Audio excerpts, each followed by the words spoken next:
Morning po sa bawat isa po sa atin, and I'm so blessed and honored to share the word of the Lord ngayon po umagang ito. At buksan po yung ating pong panibagong message series ngayon pong taon na ito. One of the most exciting part every year po, ako bilang pastor po, ay dinidiscuss ko is about yung tuwing January, about cheerful giving. Ito pong cheerful giving na ito ay talaga pong very meaningful sa akin. Actually, tama po yung anak ko sinabi po niya kanina. We don't preach cheerful giving. We don't preach giving in the church. Because the church needs our money. Okay? Gusto ko pong ibahagi po sa inyo. Hindi po i-discuss po ang pagbibigay sa Panginoon. Because the church or the Lord needs our money.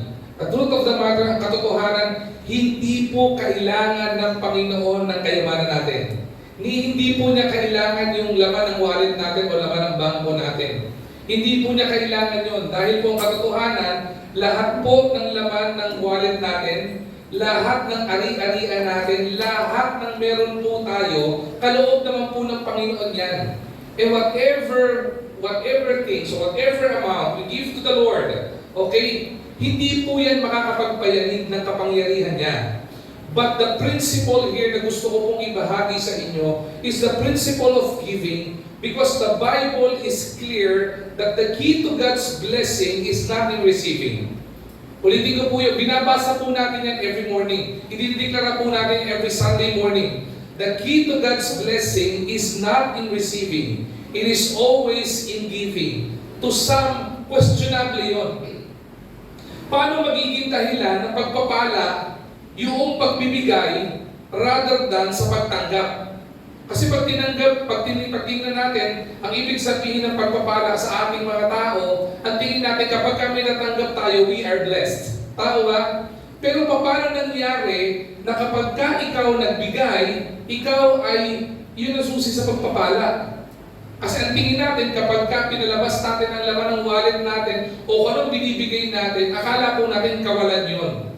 Pero sa economy o sa principle ng Panginoon, ang taong natututong magbigay cheerfully, okay, ay may pagpapala mula sa Panginoon. At yan po yung gusto kong ibahagi ngayon pong umagang ito. And allow me to share the word of the Lord. Buksan ko po yung topic na cheerful giving month po natin. Pinamagatan ko po itong Blessed Beyond Measure. Blessed Beyond Measure. Faithful first fruits for God. Mamaya-maya po, ipapaliwanag ko po sa inyo kung ano yung first fruit. Kaya dyan lang po kayo. Okay? Pakinggan nyo lang po maigi yung principle na ito. Napakaganda po nito. Everybody wants blessing. Amen? Amen. Okay? Gusto natin ang pagpapala ng Panginoon. Amen?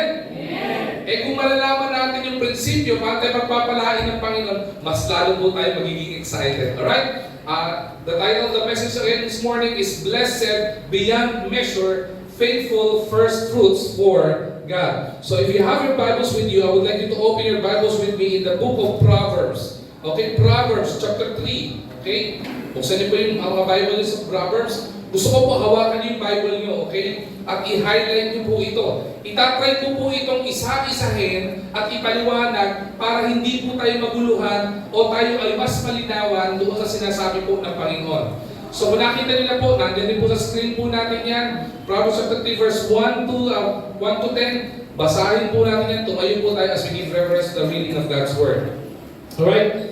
Pwede po ba natin basahin ito ng salitan? Babasahin ko po ang 1, verse 1, babasahin yung verse 2. Pagdating po ng verse 10, sabay-sabay po natin basahin. Amen? Amen. At pag binasa po natin, basahin natin ng malakas. Basahin natin at try po natin unawain kung ano po yung sinasabi ng passage na ito. Alright? Proverbs chapter 3, verse 1 to 10, verse 1. Okay? Ang sabi po diyan, my son, do not forget my teaching, but keep my commandments in your heart. Verse 2.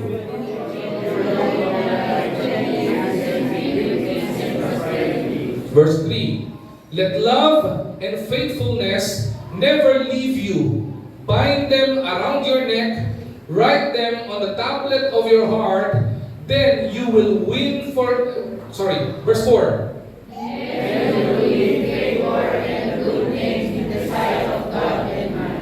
Verse 5. Trust in the Lord with all your heart and lean not unto your own understanding. Verse 6.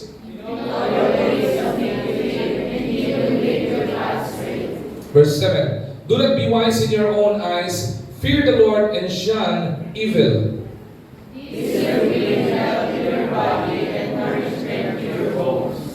Verse 9. Honor the Lord with your wealth, with the first fruits of all your crops. In verse 10, sabay-sabay po ating basahin.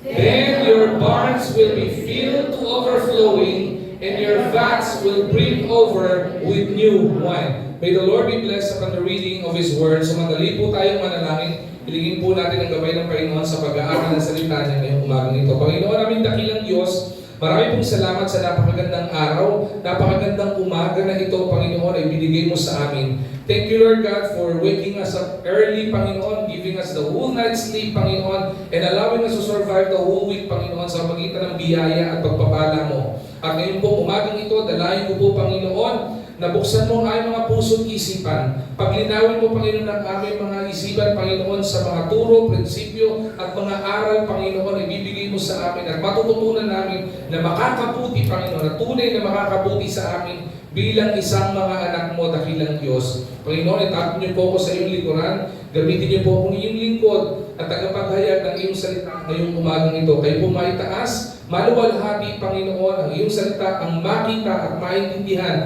ngayong umagang ito sa likuran ng pulpitong ito sa pangalan ng Jesus. Amen at amen. Maaari po tayo magsipo. Again, blessed beyond measure, faithful first fruits for God. Isa-isahin po muna natin ito. Okay? Una, ano po muna yung first fruits? Okay? First fruits in the Old Testament, it was practiced by the Jews. Okay? Ito po ay matagal na kaugalian ng pinapractice po. Hindi lamang po ng mga Hudyo, even our early ancestors. Balikan natin si Adam and Eve, pinapractice na po nila ito. Even noong time ni Cain and Abel, pinapractice nila ito. Hanggang po sa mga susunod na henerasyon, ay pinapractice po ito ng Old Testament. Okay? Sabi ng karamihan, Pastor, bakit po natin i-apply yung prinsipyo ng Old Testament? At yung mga prinsipyo na ibinigay ng Panginoon sa mga Hudyo. The principle of the Lord was given to the Jews and to us Gentiles. Tayo po mga nilalang ng Panginoon. At kung ano man po yung pong pangako ng Panginoon, ano man po yung binibigay na prinsipyo ng Panginoon, malinaw po iyon na pagka nasunod mo yung prinsipyo ng Panginoon at ang pangako ng Panginoon sa bawat prinsipyo susundin mo sa Kanya, kabalikan po at kasunod po nito ay pagpapala lagi ng Panginoon. Kaya po noong time na ito, kung pupuntahan natin sa Old Testament, lahat po ng nagbibigay sa Panginoon, ang binibigay po nila ay laging first fruit. Remember Cain and Abel? Ang issue nila, ano nangyayari sa kanila? Binibigay nila yung prutas na unang bunga of their crops. Ibinibigay nila yung unang sheep, the best sheep ibinibigay nila. Nung sa Old Testament hanggang sa mga panahon nila Moses hanggang sa panahon ng iba pang mga tao sa Old Testament, lahat ng ibinibigay laging first. Okay? Kasi yung po yung mahalaga. Mamaya papaliwanag po natin kung bakit ibinibigay po yung first. Sa atin po, ngayon po, sa age natin, ang pinapractice po natin ay we give the first, sabihin natin, income for the year. Ibinibigay po natin yan. Hold on that to. Sasabihin ng iba, Pastor, mahirap yan. Okay? Ibibigay ko yung buong kita ko sa buong isang taon. Mahirap yan. And I tell you, when I first practiced first fruit, hindi rin po ganun kadali. It was very challenging.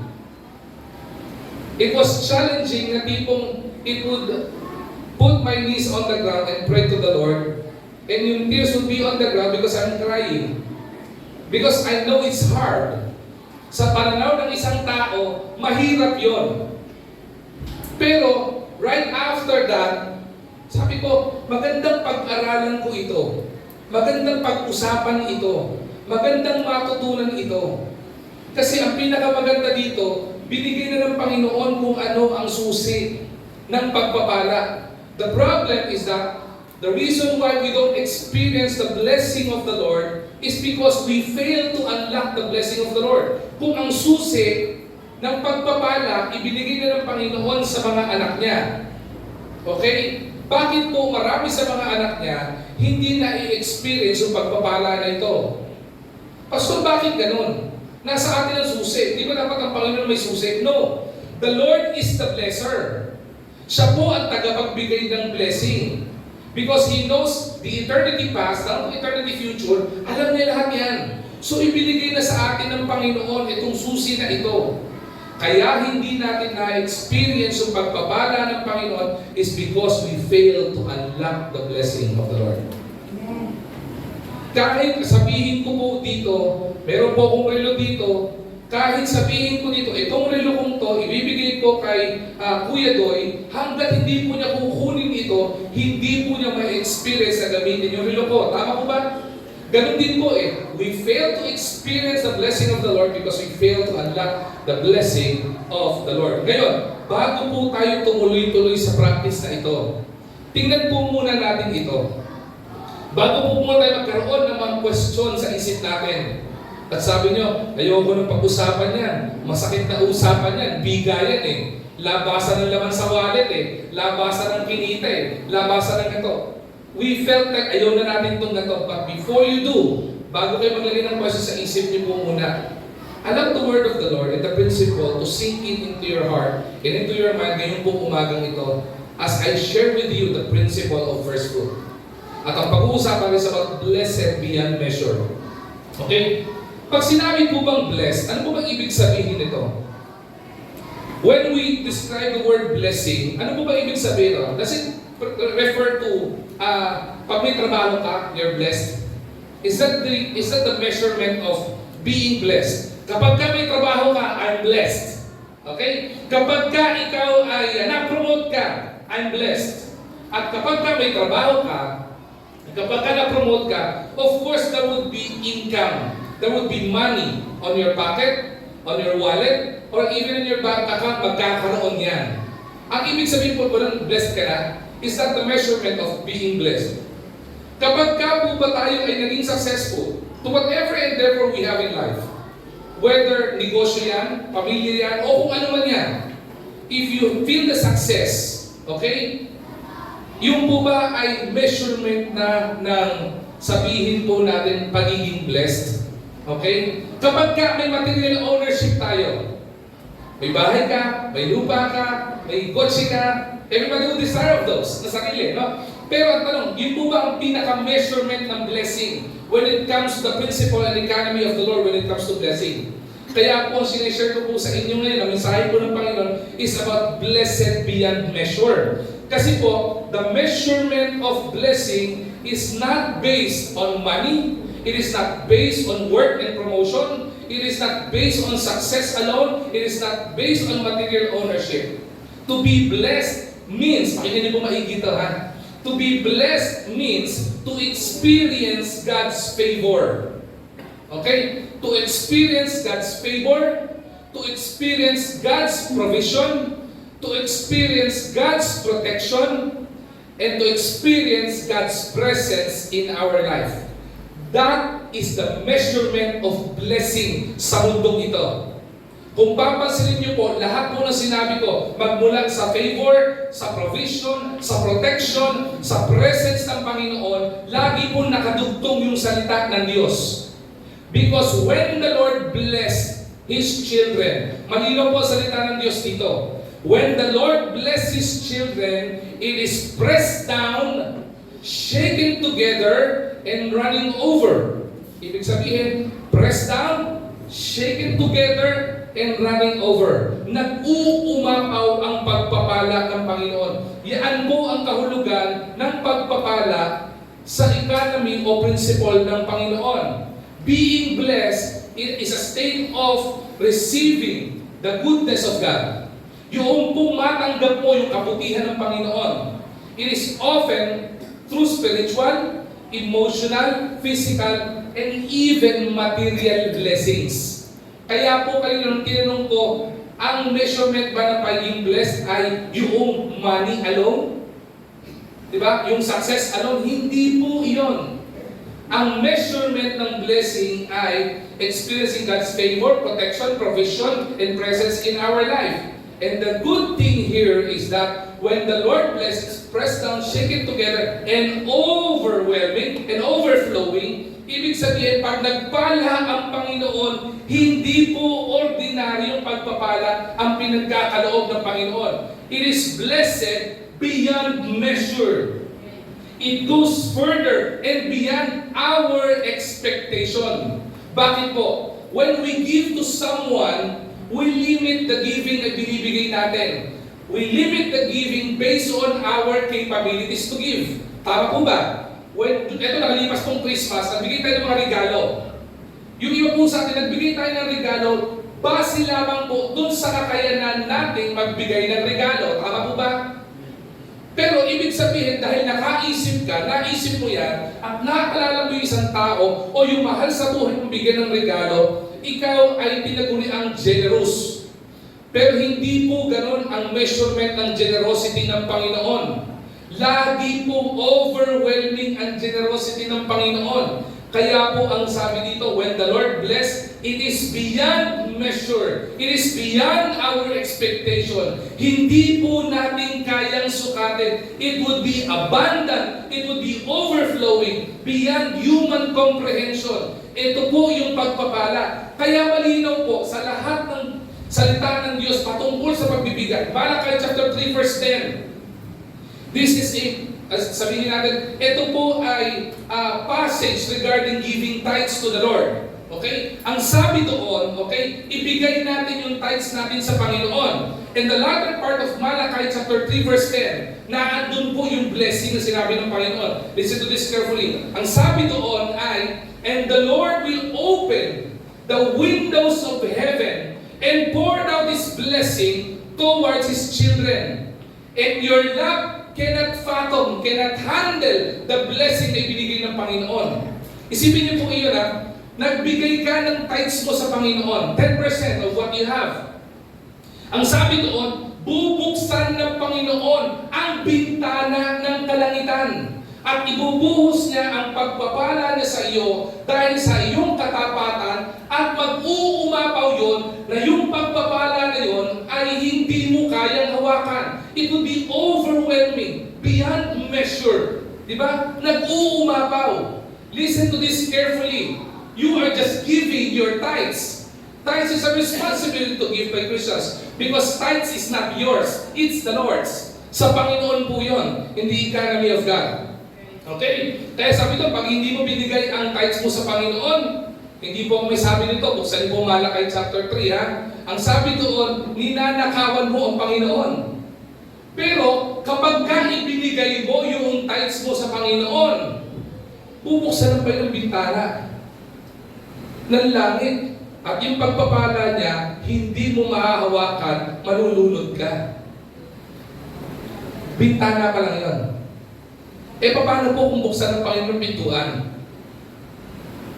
Paano po kung buksan ng Panginoon ang gate ng langit at ibuhos ang pagpapala? Di ba? Truck na pagpapala ay pagkakalob sa iyo ng Panginoon.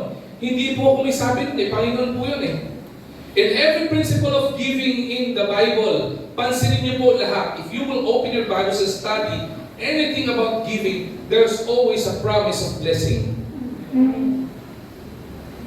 Lahat po, kamaya papaliwanag ko po yung mga verses po diyan. Okay? To be blessed beyond measure goes further. It is experiencing God's blessing in ways that are abundant, overflowing, and beyond comprehension. To be blessed is to receive enough. To be blessed beyond measure is to receive more than enough. Di ba? Yung pagpalain ka to receive enough. Sapat, okay na. It would sustain you, it would allow you to survive your living. Pero blessed beyond measure is to receive more than enough. Nag-uumapaw. Sino po dito pag nabuhay kayo, okay kayo? Yung pag dumating ang sahod nyo, pasok ang sahod, maya-maya, wala pang isang araw, nawala Diba? Pagpasok ng sahod mo, grocery, kuryente, tubig, internet, load. Sa mga binatang dalaga, diba? Pandate, ubus ka agad Pambayad sa credit card, ubus agad Anong gusto niyo po? To be blessed? O to be blessed beyond measure? Wala sagot. Putulan yung preaching. Ano pong gusto niyo dito? To be blessed? Well, pag sinabing blessed, to be blessed is to receive enough. Gusto niyo nun? Amen? Oh. Yung to be blessed beyond measure, to receive more than enough. Anong mas gusto niyo sa dalawa? To be blessed beyond measure. Ngayon, pag-usapan po natin yan. Mayroon pong itinuturo ang Panginoon po diyan. Okay? Tingnan po, isa-isahin po muna natin. In verse 1 ng Proverbs chapter 3, pakilagay yung verse. Tingnan niyo po sa Bible niyo po ito. The book of Proverbs is written by one of the most, sabihin natin, the person in the Bible who is full of wisdom. Kasi ito pong tao na ito, nung tinanong po siya ng Panginoon, ano ibibigay ko sa inyo kung bibigyan ka ng kahilingan? Kayamanan o wisdom? Ang pinili po ng taong ito ay wisdom. Siya po ay walang iba kundi si Solomon. Okay? Solomon. Sabi po dito, verse 1, nasabi dyan, my son, do not forget my teaching, but keep my commandments in your heart. Who is he talking to? Kinakausap po niya yung next generation niya.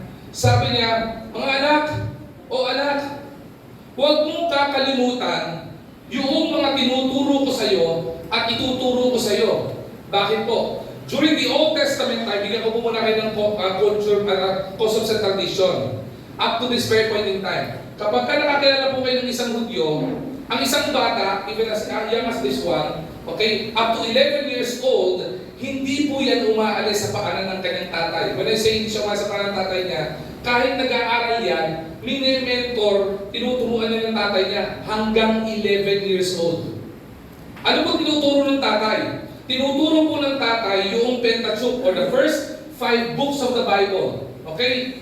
Genesis, Exodus, Leviticus, Numbers, Deuteronomy. Ituturo po yan verbatim. Ipapakabisado yung verbatim. Kaya kung nakakita kayo ng Hudyo, sabihin nyo, magbigay sa Pentateuch ng kahit anong random, basahin niya o sasabihin nila sa iyo, walang bukasan ng Bible. Okay?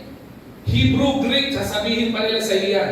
Okay? Sabi dito, sabi ni Solomon sa mga anak niya, huwag mong kalilimutan ito. This is a reminder sa atin ng Panginoon na ano bang ituturo sa atin, okay? Pakinggan natin. Huwag po natin questionin.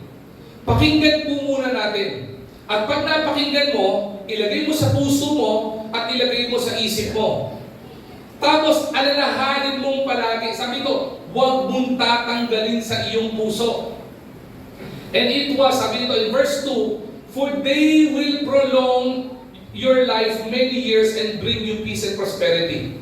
Sabi ito, dahil ang pangako dito, from the reminder of Solomon, sa pamamagitan ng Panginoon, sabi ito, ipoprolong niya yung buhay mo. Ibig sabihin, the Lord is talking about sustenance. Isosustain niya yung buhay mo for long life. At ang sabi dito, hindi lang yun. May kadugtong, listen to this carefully. Hindi lang ipoprolong yung buhay mo. Hindi lang isosustain yung buhay mo. Pagkakalooban ka niya ng peace, kapayapaan.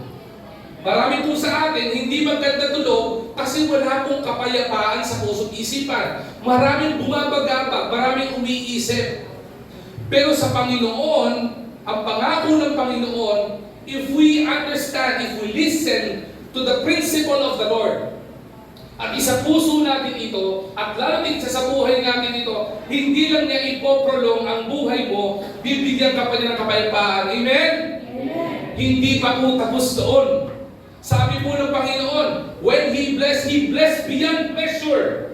Hindi lang po protection, hindi lang po peace ang binibigay ng Panginoon, hindi lang pinoprolong ang sabi ito, and the Lord bring prosperity.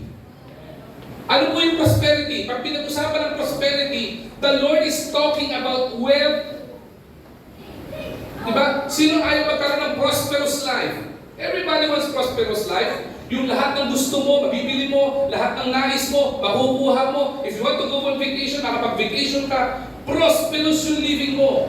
Ibig sabihin, nakakapagsubi ka, nakakapagtabi ka, at para pag may emergency, may pwede kang hugutin. Prosperous living ang tawag po doon. Pangako po ng Panginoon. Verse 3, let love, may meron po sinasabi dito, na paalala po uli.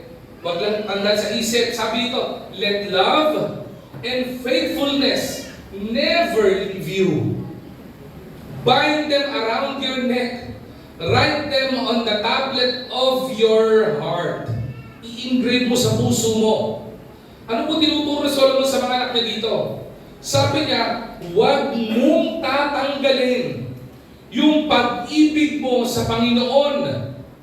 At lalo't higit, listen to this carefully, huwag mong tatanggalin yung katapatan mo sa Panginoon. Bind them in your neck para hindi makalimutan. Naalala ko po, pagka may ba nakakalimutin, di ba? I would remember my mom, sabi niya, galit na galit siya one time. Pasensya na ma. Galit na galit siya one time. Nasaan salamin ko? Pinagagatas. Hindi mo namin alam. Tapos maya tumatawa na kami ni Papa. Bakit niyo tumatawa? Nawawala na yung salamin ko. Tawa pa kayong tawa. Alam niyo kung bakit? Yung salamin niya, hindi niya suot. Dito. And I would remember, makakalimutin po ako eh. Sabi sa akin ng mga magulang ko, para hindi mo makalimutan, itali mo sa'yo. Sino mo dito makalimutin? Yung tipong susi, nakakalimutan mo. Meron po akong kilalang ganyan. Pumupunta sa bahay namin. Ang kinakalimutan niya lagi, susi. Susi ng motor. Alam niyo kung saan niya kinakalimutan? Sa motor mismo. Ang bait mo. Binibigyan mo ng magandang pagkakataon yung mga magnanakaw ng motor na kunin yung motor mo na walang kahirap-hirap, Pastor BJ. Tapos naiinis siya, stress na stress siya. Pastor, nawawala yung susi ko. Nawawala talaga, hindi ko talaga makakita. Sabi, bawal siya nakikita. Oh, okay na, nakita mo na. Opo, saan nandun? Sa motor ko. Hindi po nangyari isang beses yun. Twice, thrice, biyaya ng Panginoon, hindi nawawala yung motor niya. Di ba? Sabi ko sa kanya, tulad ng payo dito, itali mo sa liit mo. Yun din prinsipyo dito eh. Gusto mo ng pagpapala ng Panginoon, you want peace, you want your life to be prolonged, you want prosperity, whatever principle the Lord will be teaching us, itali mo sa liit mo. Alalahanin mo palagi. Itatak mo sa puso mo. Then, ang sabi ito, verse 4, wala po ako sa point na pinapaliwanag ko pa lang po ito. Verse 4, this is the result of your faithfulness and love to the Lord. Alam niyo kung ano? Then you will win favor and a good name in the sight of God and man. At yung turo po dito, una, favor. If you learn to honor the Lord, you receive the favor from God. Nagkakaroon ng dignidad yung pangalan mo. Okay? At kapag may pabor ka, anong nangyayari? Kasunod po niyan, pagpapala ng Panginoon. Let me illustrate that quickly sa isang kumpanya. Dati po meron po akong boss, VP for Finance po siya. Okay? He was previously VP for Finance ng isang malaking pharmaceutical company sa Philippines. It was GlaxoSmithKline. Okay? Pumupunta po siya sa bangko. Sasabihin niya, hihingi ako ng credit line kasi may parating na shipment yung company. And believe it or not, hindi nagdadalawang salita, approve agad. Maglo-loan ng kotse para sa mga medreps, kailangan ko ng 50 na cars, ilo-loan sa bangko, approve agad. Alam niyo kung bakit? Because there is a dignity in his name. Because he was VP for Finance ng isang multinational pharmaceutical stable company in the Philippines at sa buong mundo. May dignidad yung pangalan. Ibig sabihin, may kakayanang magbayad. At may history siya na pag umutang, bayad agad o binabayaran sa takdang panahon na kailangan bayaran. Nagkaroon ng dignity of name. Ganun din po dito, yung favor ng Panginoon. Isipin nyo, lahat ng bagay sa mundong ito, gawa ng Panginoon. Wala pong bagay sa mundong ito na hindi po kayang ipagkaloob ng Panginoon. Amen? Amen. At kung lahat ito kayang ibigay ng Panginoon, isipin nyo po, yung kapag nakuha mo, naging mo a bit of favor or attention from the Lord, magkakaroon ka ng dignity in your name. Hindi po imposible ma-experience yung prolonged life, hindi po imposible na ma-experience yung peace, at hindi po imposible ma-experience yung prosperity. Ano pa lang po yan? Verse 4 pa lang po tayo. Verse 5 to 7, ano pong sabi dyan? There is a process. Gusto agad natin yung gusto agad natin yung favor. Gusto agad natin yung blessing. Mayroong proseso. It is about honoring the Lord. The question here is, how do we honor the Lord? Ito po yung sagot dito. Trust in the Lord with all your heart and lean not unto your own understanding. In all your ways acknowledge Him and He will make your path straight. Ano po tinuturo dito? Sa madaling sabi po, ang tinuturo po sa Proverbs chapter 3, verse 5 to 6 ay surrender sa Panginoon. When we honor the Lord is looking at the heart. Kaya kung papasin nyo, sa verse 1 pa lang, sa ilang passage, ilang beses nang nakita yung salitang heart. Bind them in your neck. Diba? Itatakto sa iyong puso. Put this teaching into your heart. Nasa verse 1 pa lang. Pagdating dito, trust the Lord with all your heart. Surrender. Bakit po? When it comes to giving to the Lord doesn't look on the amount of what you give. The Lord is looking at your heart. The intention of your heart. If the intention of your heart is to give, kasi gusto mo ng blessing, nagkakamali po tayo ng pinapractice sa principle. We don't give because we expect something from return. The purpose of a Christian, when we give and practice the principle of giving, we give to the Lord because we want to honor the Lord. Because if we honor the Lord, makita natin, honor natin siya, we will gain the favor of the Lord. And if we gain the favor of the Lord, hindi na po kailangan pag-usapan yung blessing and blessing beyond measure. Pangako na po yun eh. Hindi po siya ninangangako na hindi natutupad. Patuloy at patuloy po tutupad po ito. But the process here, for us to honor the Lord, we need surrender. Trust the Lord with all your heart and lean not unto your own understanding. In all your ways, acknowledge Him. It is the Lord. Biyaya lang po ni Lord to eh. Hindi ka po makakapagbigay, wala po kayo na ganito. Kung hindi po sa biyaya ni Lord, always acknowledge the Lord. Kailangan na bibigay lagi yung glory sa Panginoon. Siya lang naman po dapat ang may deserve ng glory sa mundong ito. Amen? Naniwala po ba kayo doon? Siya lang naman po yun eh.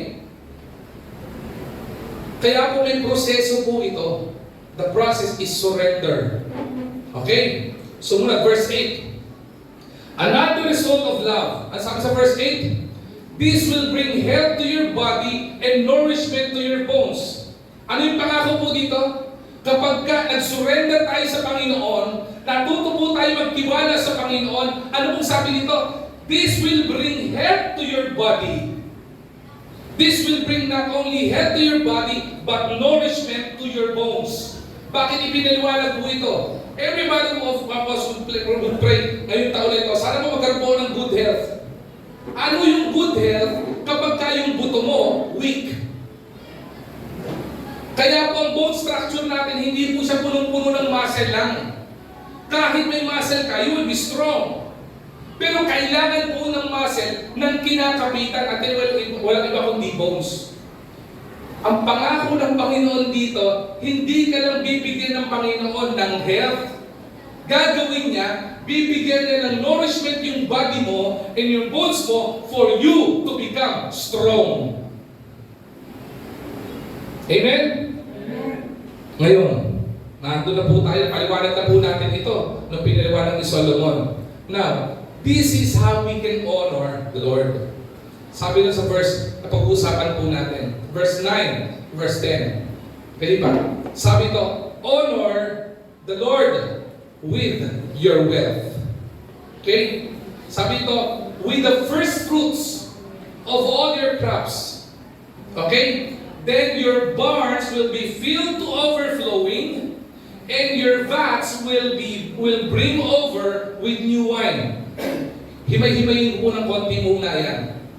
Kanina, naintindihan na po natin sa simula, ang daming pinangako ng Panginoon. If you love the Lord, if you become faithful to the Lord will prolong your life, the Lord will provide peace, the Lord will let you experience prosperity in your life.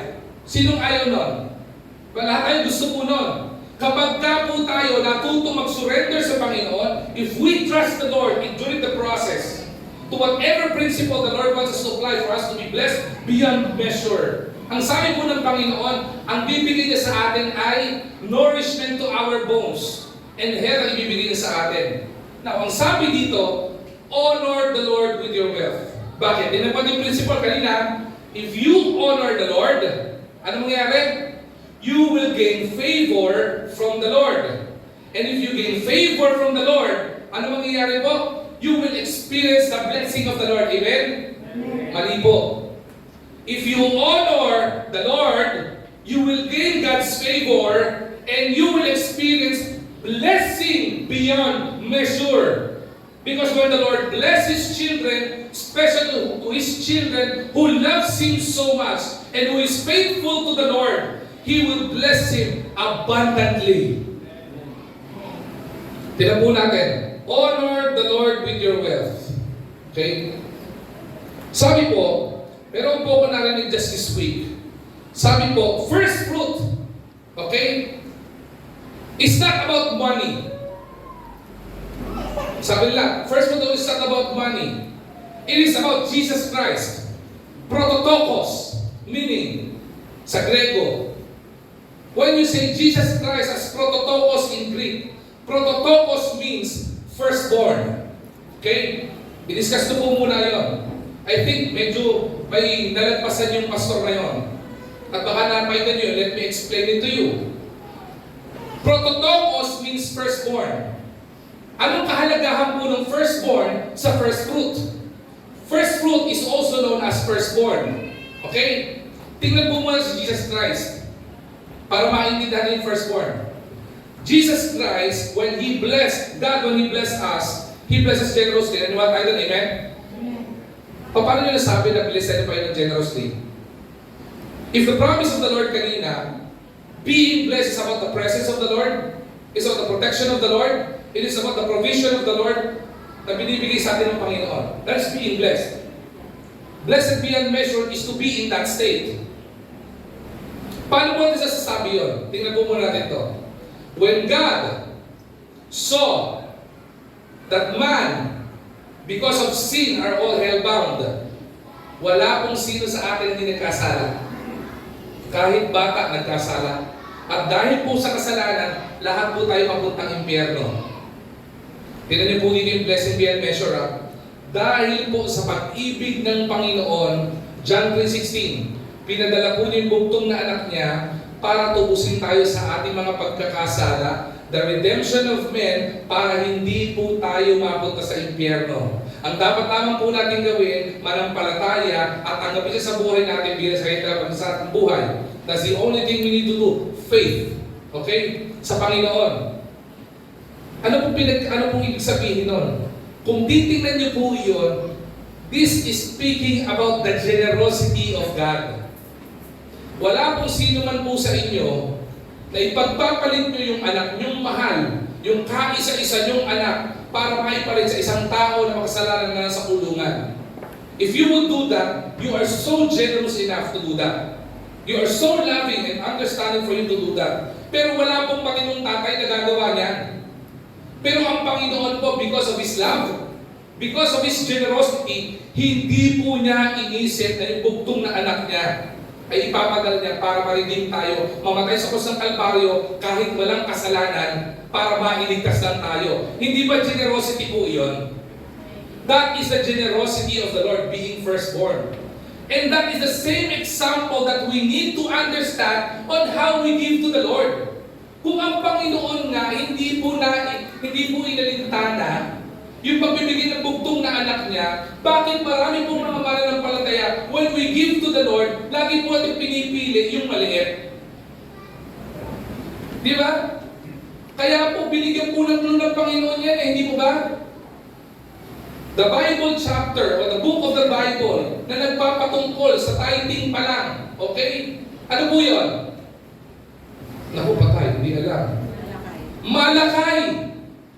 Pagka generous ang tao, hindi po malaki ang pronunciation doon.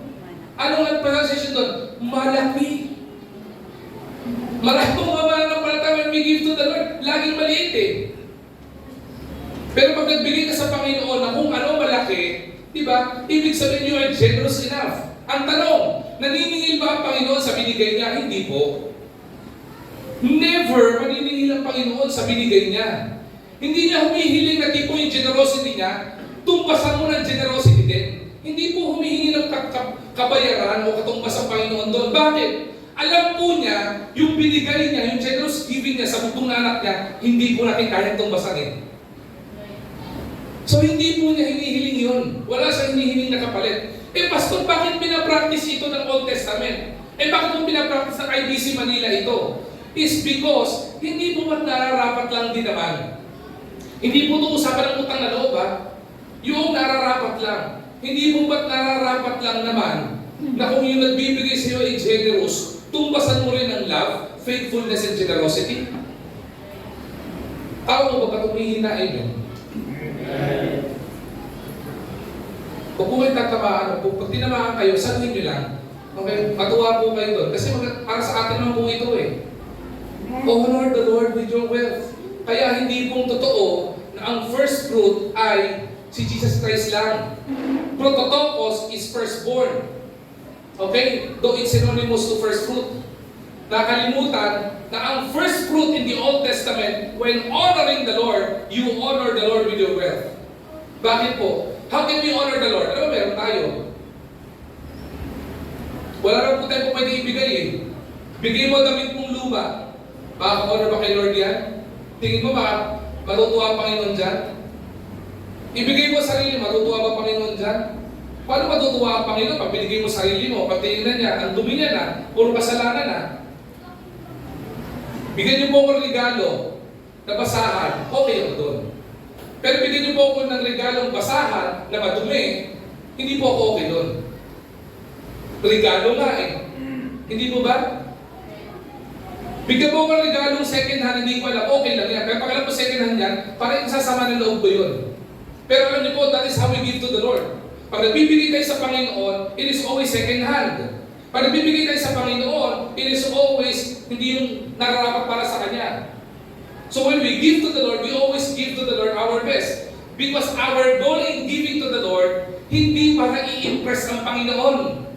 Magbigay tayo 1 million, 2 million, 20 million, hindi mai-impress ang Panginoon. Kasabihan ng Panginoon, shh, yan lang.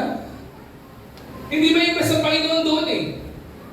Pero ang kinai-impress ng Panginoon, yung pong laman ng puso natin, the intention of the heart.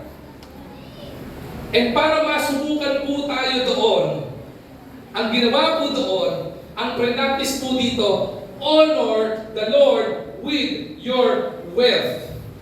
Now, paano po i-honor with your wealth? With the first fruits of all your crops. During the Old Testament times, okay? Ang pinag-uusapan po dito ay agriculture lang po sila eh. So ang pinagkukunan ng income is always agriculture. Crops, paghahayupan, pag-aalaga ng sheep o whatever. Yun ang ginagawa noon. Kaya ginamit ito, the first fruit of your crops, ibinibigay nila. Ino-offer nila po ito sa Panginoon. Inaalay nila sa Panginoon. Kapag ka po nagbibigay sila ng gulay, the best ang binibigay nila. Kapag ka nagbibigay sila ng sheep, ibinibigay nila yung unang anak. At ang binibigay nila doon, hindi lang basta unang anak, kundi the best na anak ang ibinibigay nila. Bakit? Hindi po dahil may hinihingi sila sa Panginoon. Dahil ang gusto po nilang gawin is to honor the Lord. Ano niyo po kung bakit? During the Old Testament time, compared to the church age and New Testament time, tayo po, para patawarin sa kasalanan natin, lalapit ka sa Panginoon, patawarin niyo po ako sa kasalanan ko, nagkasala po ako sa inyo. During the Old Testament times, meron pong tinatawag na atonement of sin. Once a year lang ginagawa yun. Nag-o-offer sila sa Panginoon ng the best. Tapos pagka pinunsum ng Panginoon na Shekinah glory, ibig sabihin, pinatawad sila sa kasalanan nila. So pag nagkasala sila, na hindi pa nakapag-aton, automatic impyerno agad yun. Balik kaya natin Old Testament para mas maganda, no? Para yung mga tao takot gumawa ng kasalanan. Ganun po noon. Ngayon po hindi po ganoon. Pero gusto pa rin po natin i-practice ito. At kaya po natin pinapractice ito because we want to honor the Lord. Kaya po ginagawa natin, iba-iba lang po tayo ng pamusa ng Panginoon eh. Iba sa atin, binibigay natin yung first fruit of the year. Kunyari po ako, kung ano pong income na pumasok sa akin na unang-una sa taong ito, ibinibigay ko pong buo sa Panginoon. Sabi niyo ba, Pastor, anong pinag-usapan dito? Kinsenas o katapusan? Asa yun? Di ba? Kung gusto mo ibigay yung kinsenas at katapusan, isang buwan, nasa sa yun. Kayo nag-usap ng Panginoon. Eh sabi niyo po, Pastor, first, pag po nyo singilin. Wala nga pong Dennis Oraha, chapter 1, verse 2 di ba? Wala pong ganun eh. Ang singilan po dito, Panginoon. Eh huwag nyo po sisingilin sa Panginoon. Kasi mapapahiya lang po kayo. Bakit po? Kasi Panginoon, kapag ka nangako, hindi mo na kailangan maningil. Wala pa singilan, binibigyan na ng Panginoon yung pangako niya. Kaya nga po may mga testimony speakers tayo eh. Next Sunday may mga testimony speaker naman tayo, hindi young people. Eh tulad po nito, anong first fruit po nito anak ko? Kaya ako napaproud ako eh. Napaproud po ako, medyo naiinis din ako ng konti eh. Bakit Pastor? Napaproud po ako kasi lahat ng pumasok sa kanilang Christmas, ang ginagawa niya, pagdating ng first fruit, ibinibigay niyang lahat. Kasi feeling niya, that is the first fruit of his year. Natutuwa po ako na nakaka-proud po bilang tatay yun. Na ino-honor niya, may time pa nga po eh. Wala pang first fruit, binibigay niya na nakalagay first, meron na to. Akala ko po kasi nung week na yan eh. Ganun ka-excited. Kaya Pastor, ba't ka nalulungkot? Nalulungkot ako. Kasi pagpasok ng taon, wala siyang pera. Dad, pengin mo. Eh, ito lang ang pera. Ang tayo na ako ng Christmas ah. First fruit po. Napakamot ako eh. Ay, ito, bigay mo first fruit. Hindi ko naman pwede banggan eh. Pangusap sa kanya ng Panginoon yun eh. Diba? I want him to experience the blessing of the Lord. I want him to experience the blessing beyond measure ng Panginoon. Whether it be material things or whatever na benefit na meron siya. May nakaproud po yun. E natutuwa din po ako bilang tatay na at this early stage ng buhay niya, natuto siya maging generous sa Panginoon. Pagdating sa gawain, hindi po binabrag ko po ito dahil anak ko po yan. Napaproud lang po ako bilang tatay. May mga gawain po sa church na may kailangan tayo dito, magugulat po ako eh. Harapin sa nanay niya, Ma, yung ATM ko po. Sa akin, bakit? Magkano po laman? Ganito, Ma, paki-withdraw po lahat, may kailangan po church. Lahat! Patay na naman ako niyan. Lahat na naman ang hihingi mo, sa akin na naman. Pero natutuwa ako doon. Kasi ginagamit ako ng Panginoon para magbalain siya. Amen? Kaya ibibigay ko na rin lahat. Ma, pegi naman. Gamitin kayo ni Lord para magbalain ng mga anak niyo. I'm just kidding. Pero ang ibig sabihin lang po dito, ino-honor mo eh. The principle of first fruit is honor. Diba? God's favor. God's favor, blessing beyond measure. Ano po sabi dito? Then your barns will be filled with overflowing. And your vats will brim over with new wine. Vat is barrel. Okay? Barn is yung imbakan ng mga inani. Hindi ko po muna, gusto ko lang itingnan nila muna to as overflowing blessing. Mamaya i-discuss ko po ng konti ito. Discuss ko po muna yung point. Medyo bilis-bilis ako na po ng konti. Tatlong points na po gusto ko i-share sa inyo ngayong umaga nito. Una, when giving your first fruit to the Lord, As we honor the Lord, all we need to do is to understand that as we give our first fruit, it is about prioritizing God's glory. Ano pong ibig sabihin nun? Honor God with first fruit or your wealth. Okay? Sabi niya, honor the Lord with your wealth, with the first fruits of all your crops. Ano ibig sabihin nito? It is about putting God first in our economy. Putting God first in our finances. Putting God first in our properties. Putting God first in our possessions. Bakit? It reflects our reverence to Him. Pag inuuna po pala natin, ito yung principle dito. Kapag ka inuuna po pala natin ang Panginoon sa lahat ng bagay, it honors Him. Ngayon ko lang naintindihan, bakit yung mga matatandang magulang po natin, sorry po, matatandaan na gamit po, okay? Yung mga magulang po natin, na kapag ka binilhan ka ng bagong damit, huwag mo munang ilalabas yan ha. Huwag mo munang gagamitin yan kapag ka hindi pa ginagamit sa church o sa Panginoon. Akala ko nun, parang pamahiin lang. May principle pala yun.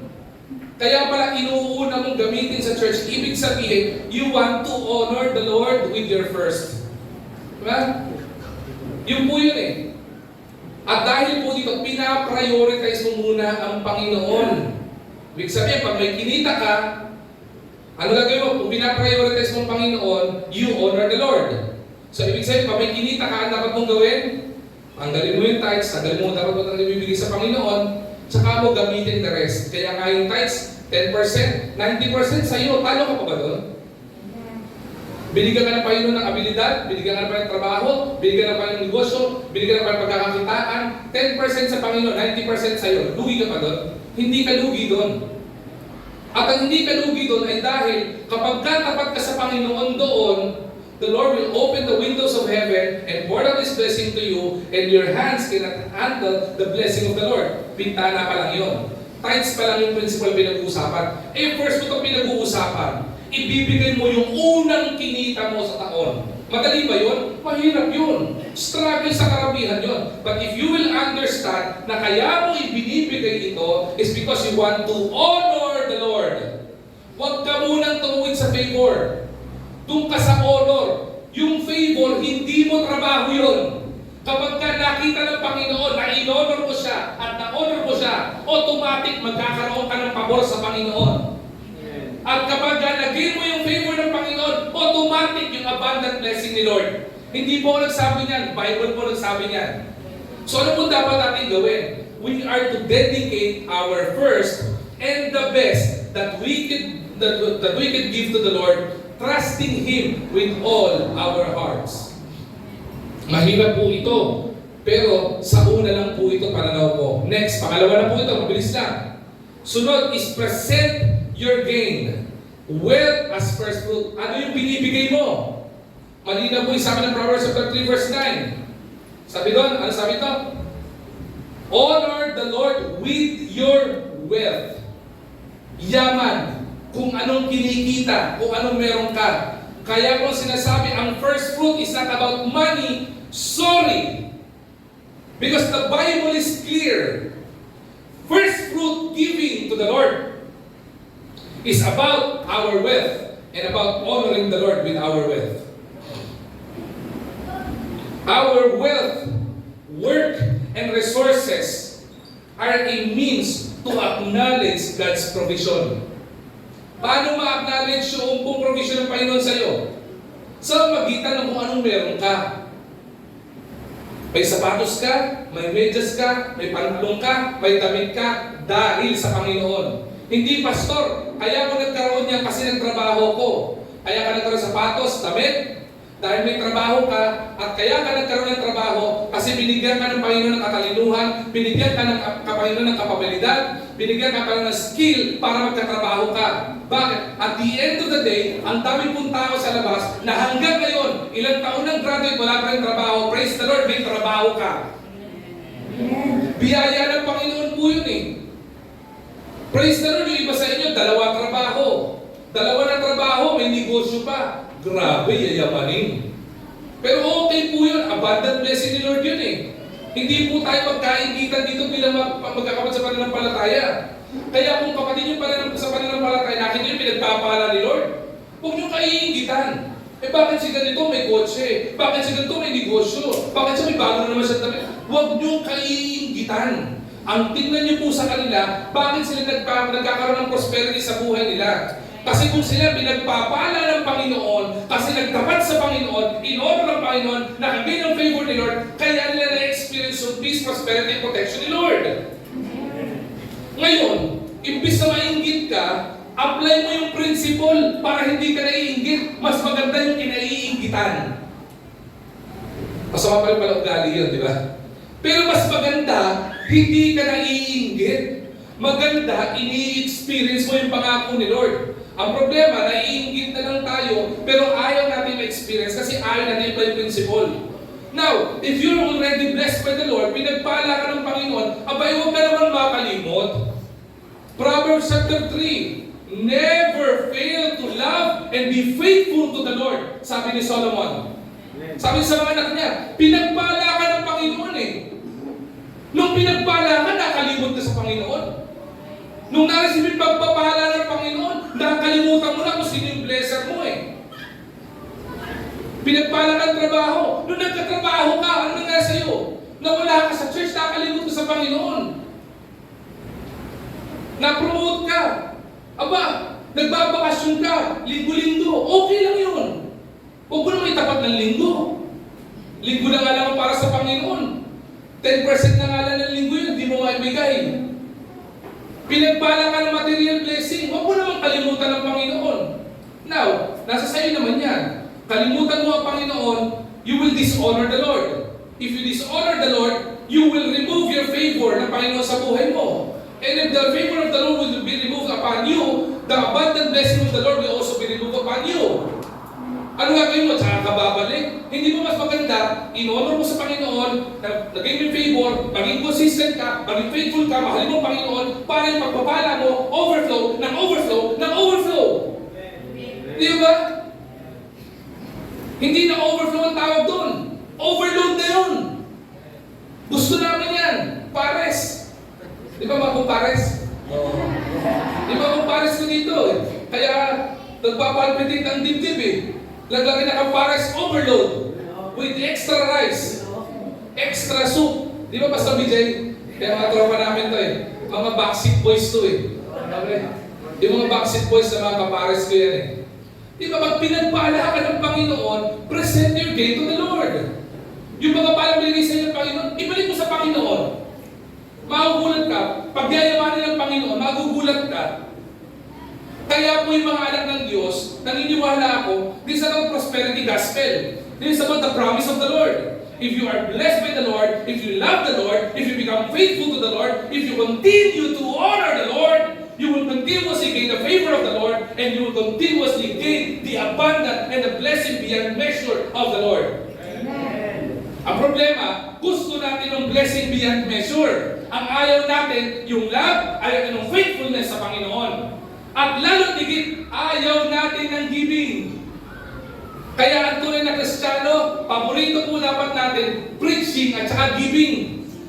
Bakit po? Yung preaching, we are fed by the Holy Spirit na mga prinsipyo na makakatulong sa atin. Yung gusto natin yung giving, kasi po yung giving is the key to God's blessing. Hindi mo ba? Yung may pinag-uusapan po dito eh, present your gain sa Panginoon. At ang panghuli po, ito, pinakagusto nyo, ang pinakagusto natin, the promise of God's goodness. Ano po yan? The abundance of the blessing of the Lord, or the abundant blessing is the result of our faithfulness and honoring the Lord through our first fruit and our wealth. Ang sabi dito, and your barns will be filled with overflowing, and your vats will brim over with new wine. Okay? Ano ibig sabihin po niyan? Faithful giving with our first fruit leads to God's overflowing blessings. Not just materially, but spiritually. Okay? So ano po dapat natin gawin? It is for us to trust the Lord with all our hearts and lean not unto thine own understanding. At first, it would be hard for us to give our first fruit. Madali po hugutin sa ATM, mahirap po hugutin sa wallet, yung isang kinita mo sa isang buwan, lalo tigit kapag kami bayarin ka. Tama po ba? Pero may sinabi pa doon, bigay mo dahil may bayarin ka o mag-inhibit ka sa magbigay kasi may bayarin ka. Ang pinasabi ng Panginoon, trust the Lord with all your heart. Una, itama natin yung intention ng puso natin. If we will be participating on first fruit giving, huwag mong magpa-participate sa first fruit giving dahil dito sa blessing na ito. And your bars will be filled overflowing. Huwag yan ang tingnan mo. Kasi kung yan ang titingnan mo kagad, ako na po magsasabi sa iyo, bad intention. At pagtingin ng Panginoon, mali intention mo, hindi mo rin may experience yan.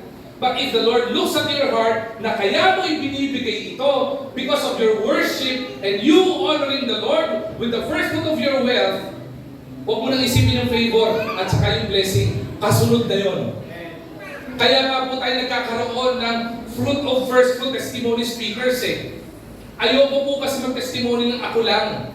Kasi pag ako, ang common na justification po ng mga tao, ikaw yan eh. Siyempre, pastor ka. Eh, paano po kung yung miyembro rin na experience? Hindi ba nakakahamon? Aba, alam mo naman siya lang. Gusto ko rin ma-experience. Ang sarap kaya ng experience. Diba? Now, the blessing of the Lord, and I will end with this, okay? I'm almost done. Give me 5 to 10 minutes. Ang blessing ni Lord, may kanya-kanyang level. Ang nakita lang natin kanina, yung overflowing, di ba? Ang nakita lang natin yung brim over with new wine. Kaya buti na lang naputol yung intro with. Sana hindi naputol yun. Kasi na-discuss ko na naman eh. There are different blessings in the Bible. Iba-ibang level. Ang unang level ng blessing sa Bible is the bag blessings. Ano ng mga matatandang members sa IBC Manila to? The bag blessing. Ano po yung sabi ng bag blessing? In Haggai chapter 1 verse 6, you have sown much and bring little. But you do not have enough. You drink, but you are not filled with drink. You clothe yourself, but no one is warm. And he who earns wages to put into a bag with holes. Ano po sabi dito? Nagkakaroon ka ng bag blessing. Ang prayer mo is Matthew chapter 6 verse 11. Give us our daily bread. Hindi ibig sabihin, pinagkaloob sa iyo ng Panginoon yung pong blessing na yung pangailangan nyo, hindi ka pinagpala. No! Pinagpala ka ni Lord. Kasi nasustain ka all throughout the day. But the bad blessing is you drink, but you're still thirsty. You work, pero yung work mo is not enough. Diba? Kung hindi man sapat lang. Ito yung mga tipong pag may dumaan na pera sa'yo, kita sa'yo, pupunta agad sa mga expenses mo. Diba? Down the drain. Ang tawag po doon ay bad blessing. Okay? Sino gusto ng bad blessing? Gusto niyo nun? Sabi ng iba, Pastor, may mas malaki pa ba dyan? Meron! Ano ba yung mas malaki dyan? Ano mo mas malaki sa bag? Hindi ba basket? May basket blessings po. Yung basket blessings po, ito po yung sinabi ng Deuteronomy chapter 28 verse 5. Yung pong bag nyo, mapupuno ng pagpapala ng Panginoon for you to provide for others. Ang ganda po ng pagpapala na ito. Ibig sabihin, yung kanina sa mag-blessing, pinagpala ka ni Lord, nasustain mo yung sarili mo, praise the Lord, pero wala kang naitatabi, wala kang natutulungan. Pero yung basket blessing, yung kapag ka pinagpala ka ng Deuteronomy 28 verse 5, nakakapagtulong ka pa, nakakatulong ka pa sa iba. Basket blessing ang tawag doon. Ang tanong, sino po sa inyo dito ang nasa basket blessing na? Yung kung meron kayong pagkakataon na tumulong na sa iba. Di ba sarap po nung ganoon na meron na nung sa level niya? Ang tanong, may mas lalaki pa po ba sa basket? Meron pa po. Ano po yung lalaki pa po sa basket? Eh di, bariles. Ano po yun? Barrel blessings. Okay? Ito po yung sabi sa 1 Kings chapter 17 verse 7 kay Elijah and the widow of Zarephath. Di ba si Elijah, remember that? Pumunta siya sa isang widow, bahay ng isang widow, tapos sabi ng Panginoon, pakainin mo na ako. Tapos yung widow, pag sa Old Testament widow ka, wala kang asawa, hindi ka na makakapag-asawa ulit. During the Old Testament times, na nagtatrabaho, lalaki lang. So, paano akala ito? Yung babae ito, may kapiranggot na langis na lang sa kanyang jar, at meron lang po siya kapiranggot na flour. Tapos ang sabi sa kanya, sabi ni Elijah, pinapunta ko ng Panginoon dito para kumain. Pakainin mo ko. Ano sasabihin mo pagka ginawa sa iyo? Malamang sabihin mo, walang tao. Subukan niyo po pumunta po ako. Itong laki kong to. Pagpunta ko po sa bahay niyo, pagdato ko, sasabihin ko, Nay, Ate Baby, pinapunta po ako ni Lord dito para pakainin niyo. Sabi niya, pakainin niyo ako. Tapos si Ate Baby, ang laman na lang ng truck niya ay itlog at isang mantika. Tapos ilan yung anak niya? Karamihan na dito, puro anak ni Ate Baby. Diba? Tapos habang sinasabi ko Ate Baby yon, yung mga anak niya nakatingin sa akin. Wala yung sasabi nila, sama naman ang ugali itong pastor na ito. Yun na nga lang kakainin namin. Kukunin pa. Diba? Aagawan pa kami ng itlog. Isang piraso na nga lang eh. Similar dito. Ano sabi ng babae? Nag-hesitate yung babae. Iniluto niya yung oil at saka yung libadura. Yung flour. At ang ginawang tinapay. At kumain si Elijah. Habang yung anak niya, gutom, nakatingin habang kumakain. Ano ba yung tsura no? Malamang, huwag mo nang papasukin ito na sa bahay natin uli ha. Ganun ba? Hindi eh. Natuto sila na sumunod sa Panginoon.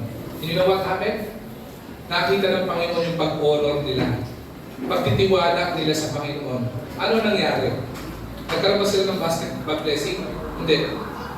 Kasi yung meron sa kanila, pag-blessing na lang yun eh. Pag naubos yun, wala na eh. Basket, meron ba sila? Wala na. Sa kanila nga, kulang na, inubos pa ni Elijah eh. Pero binigay ng Panginoon sa kanila barrel of blessing. Bakit? Ang nangyari, nag-umapaw. To the point na pagbukas nila ng lagay ng oil, tulo ng tulo, hindi na uubos. Pagdakot nila ng flour, may flour at flour pa na hindi na uubos. So anong ginawa nila? Ibinamahagi doon sa mga kapitbahay pa nila. Nakapag-share pa sila, bakit nagutom during this time eh. Hindi lang nagkaroon ng basket blessing, barrel of blessing. Yung barrel of blessing, nag-overflow na po yun, amen? Sino gusto nun? Ako gusto ko nun eh. Pinag-overflow yung blessing. Pero ang tanong, Pastor, may mas lalaki pa ba dyan? Meron pa po. Kapit lang po kayo. Huwag sa matalim. Kayo kayo kakapit. Okay? May mas malaki pa po doon. Bosom blessing. Ano po ang sabi ng Luke chapter 6 verse 38? Give and it shall be given unto you. Press down, shake it together, and running over. And it will be put into your bosom. Nag-uumapaw na pagpapala ng Panginoon. Hindi lang basta hindi na uubos. Nag-uumapaw ang pagpapala ng Panginoon. Diba? Blessing beyond measure. Ang tanong, Pastor, may mas lalaki pa dyan? Meron pa po. Ito po yung sinabi ng Proverbs chapter 3 verse 10. Ano pong blessing ito? Barn blessings. Ano po yung barn blessing? Proverbs chapter 3 verse 9 to 10. It is the storing abundance for the future. Kaya po marami mga tao nakakapag-impok na, nakakapagtabi na. Ang tanong, yung barn kasi imbakan niya ng mga inani, di ba? Kung income ang pag-uusapan natin, our barn would be our banks. Di ba? Nakakapagtabi ka na sa bangko, nakakapag-invest ka na, may mga insurance ka na, nagkakaroon ka na ng ganon. Your barns will be filled with plenty and overflowing. Yun ang sinasabi po dito. Sinong ayaw nito? Ako gusto ko nito eh. Kasi tinitingnan ko po sarili ko sa level na ako. We can gauge ourselves. Nasaan ka na blessing mo? Bag, basket, barrel, bosom, o barn? If you want the abundant blessing of the Lord, what do you want? I would go on barn blessing. But if you want to go on barn blessing, let's trust the Lord. Let's honor God. And try to gain the favor of the Lord and the abundant blessing will overflow. Last, tandaan po natin, putting God first with our first fruit leads to His overflowing provision and profound blessings. Ulitin ko po Putting God first with our first fruits leads to His overflowing provision and profound blessings from the Lord. In conclusion, when we prioritize God by honoring Him with first fruits, anong ginagawa natin? Idinideklara po natin sa Kanya na ipinagkakatiwala po natin yung provision ng Panginoon sa pagiging matapat sa Kanya. And when we give Him our best, this is our response with blessing that surpasses our expectations. Anong nangyayari dito? It would fill out our barns, but also our hearts with abundance. Mapupuno ng katuwaan. And what we need to do is for us to be good stewards, to honor God, to trust His promises, and experience the blessing of the Lord beyond measure. Sana po, naging blessing po sa atin yung salita po ng Diyos ngayong umagang ito. Before I end, our first fruit Sunday would be next Sunday, on the 19th. Hindi ko po kayo pipilitin. Malamang, sa Sunday, dalawa lang yan. Wala ka o nandito ka. Maaaring nandito ka kasi gusto mo honor si Lord. O kung hindi man, you just want to hear the word of the Lord and want to be fed by the Lord para next time makapag-participate ka. Diba? Yung iba, nandito ka, excited ka. Yung ibang wala dito at ayaw pumunta, ayoko. Nakakatakot yan. Baka ma-miss yung blessing. Alam niyo, huwag niyo po tingnan yun. Because at the end of the day, I would remember, allow me to share my own testimony. Mahirap po sa akin ito. I would remember, it was 2001. Okay? To be exact. Hindi mo pinapractice ng IBC and Satellite Church on First Fruit Giving. I've learned of this, I've heard this, because of my brother-in-law, who is also a pastor. Nag-Bible school po ako dito. Kakapiranggot lang yung income ko, and that's the only thing na nag-sustain sa akin all throughout my years in Bible school. Kasi natuturo po ako sa school. And I felt so accountable. Natutunan ko yung principle Isa lang alam yung ginawa ko, sabi ko po, Lord, I just want to try you. I just want to test you. Gusto ko pong subukan kayo. Nung una, I would remember it was, magbibigay ng offering o Sunday morning ngayon. Nasa likod ako ng likod ng IBC, second floor, merong hagdanan yan Sa matatanda na sa IBC, alam niyo sa likod. Balcony, meron niyo sa likod. Nakaupo ako doon, I was crying. Hawak-hawak ko yung unang kita ko, inilagay ko sa envelope, nilagyan ko na first fruit giving. I didn't even put my name on it. Hawak-hawak ko siya, nakakrample siya sa kamay ko. Kasi hindi naman ganun kalakihan maliit lang na amount yun Krample ko yun. Kaya ko, Lord, I don't want to give this because I'm expecting something in return. Sabi ko, I just want you to look at my heart. Gusto ko lang po i-honor kayo. I know you've promised me. Sabi mo sa akin, Jeremiah chapter 33 verse 6, whether it be good or whether it be evil, when you hear the voice of the Lord your God, obey Him. Bakit? Because the promise of the Lord is that everything may be well with you. Obedience. I give it to the Lord during the time. Hindi ko na po iisa-isahin kung ano po yung naging fruit of first fruit ko. Hindi ko na po kasi mabilangin. Hindi po ari-arian lang.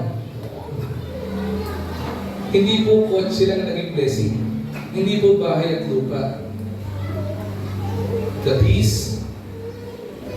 Iba po yung kapayapaan po Kung kahit may kakulangan, alam mo na si Lord sustain ka na. Kailangan mo na yung prolonged life. I have a lot of experience being in the hospitalized for 1 month, being immunocompromised, hospitalized because of a kidney problem. Pandemic, sunod-sunod dito every year Nagkaroon ako ng gallstone. Ang pinakahuli, na-stroke ako Blessing naman ni Lord. Buhay pa naman ako, di ba? Tama ba? Opo, di naman kayo multo, di ba? Buhay pa rin. Pangako po prolonged life Provision, protection. Hindi ko po pwedeng sabihin sa akin na ako yun eh. Totoo, I just trust the Lord. Lord, kayo po nakakaalam eh. Mawalan man po ako ng wealth, kayo may-ari ng buong mundo eh. Kung magugutom man ako, hindi po ako magugutom. Mukha po ba akong gutom? Tignan nyo nga po. Mukha po hindi ako gutom, di ba? Minsan, hindi po namin alam. May dumadating na lang na grocery sa amin. Minsan, may magtatanong, nasaan kayo? Kaya mapadala ko sa inyo ha. Lahat po nang po pwede, hindi ko nga po ma-measure eh. May mga darating kayong kaibigan, makikipag-meet sa amin, magugulat kayo, bibigay sa amin. Tapos recent, may nagbigay sa amin pabango. Akala ko, dinami pabango na, tuwan-tuwa ko, pabango, bago na ng pabango. Nung nakita ko yung presyo, ayokong gamitin eh. Ang mahal eh. Sabi ko, sa hinawa ko, hindi ko kayang bilhin to eh. Pero Lord, biyaya lang po sa iyo eh. Nagaling po sa iyo eh. Ako pa ba hindi magtitiwala sa iyo? Pero ayokong putulin po yun eh. At hindi rin po ako madamot. Dati po, takot po ako magturo ng giving. Alam niyo bakit? Kasi ang pakiwari ko po, pag nagturo ako ng giving, baka ang tingin ng mga tao, ay, si Pastor, hihingi na naman ng giving, may kailangan naman ng church. May ganito, no. At of the matter, hindi kailangan ng Panginoon tayo. Hindi kailangan ng Panginoon yun ang wallet mo. Hindi kailangan ng Panginoon yun eh. Tutuloy-tutuloy ang gawain kasi gawain ito.